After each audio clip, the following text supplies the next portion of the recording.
ضباط مخابرات تتدرب مع 6 ابريل في صربيا، وضباط امن دولة في الميدان من 25 يناير الى 18 فبراير، ومصورين كل الوجوه والحركات والائتلافات والقيادات واحد واحد. طائرات حربية تجول في السماء صورت القناصة التي قتلت المتظاهرين في 28 يناير و3 فبراير.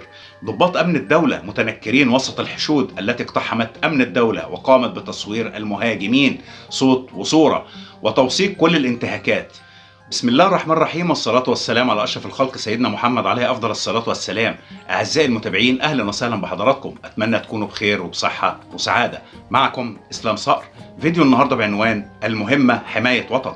السيدات والسادة المشاهدين، تابعوني لنهاية الفيديو عشان نعرف أصل الحكاية. فاصل ونواصل. جاهزين يا رجالة؟ جاهزين يا فندم. الله أكبر. المهمة الأولى رصد مخطط الفوضى الخلاقة في عام 2003 قبل أن تنشره كونداليزا رايس عام 2004.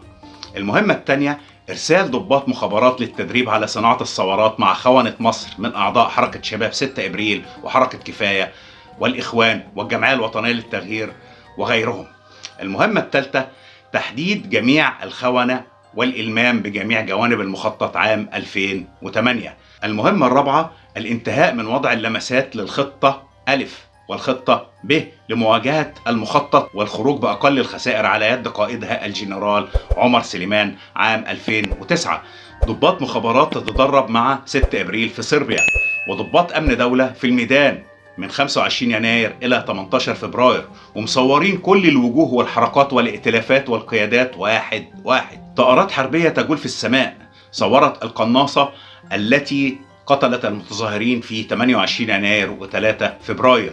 ضباط أمن الدولة متنكرين وسط الحشود التي اقتحمت أمن الدولة وقامت بتصوير المهاجمين صوت وصورة وتوثيق كل الانتهاكات. القبض على كل القناصة التابعين للشركة الأمريكية بلاك ووتر في مناطق السيدة زينب وهيلتون رمسيس والغردقة واحتجازهم.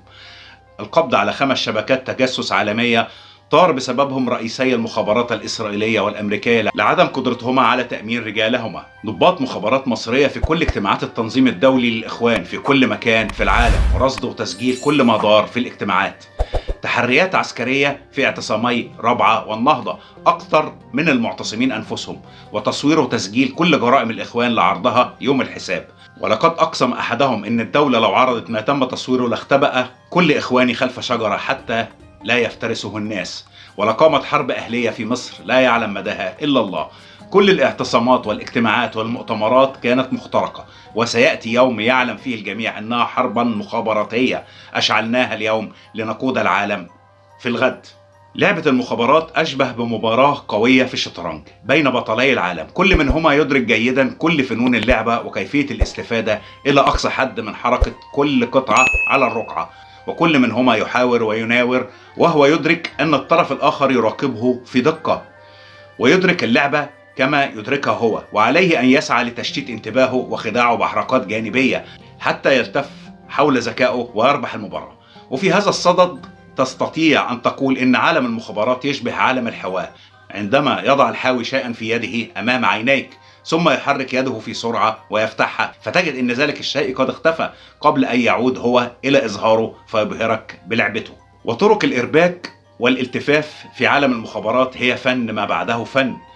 عندما يقوم جهاز مخابرات بعملية كبيرة مثلا وتحتاج إلى عدد من العمليات الفرعية لبلوغها، فقد يقوم في الوقت ذاته بعملية لا تنتمي بصلة للعملية الأصلية من خلال عملاء لا يمثلون له أهمية ذات شأن، ويسير فيها على نحو يمكن كشفه بحيث يقوم بجذب انتباه العدو إلى هدف زائف يرصده ويسعى إليه ويضع الخطط للسيطرة عليه وينشغل به، مما يمنح جهاز المخابرات الأساسي الفرصة لبلوغ هدفه الحقيقي من خلال العملية الأصلية التي تدار بشكل جديد شديد التعقيد والتركيب.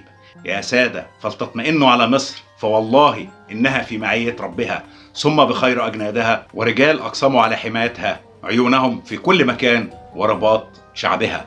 شكرا رجال الصمت صقور الكنانة.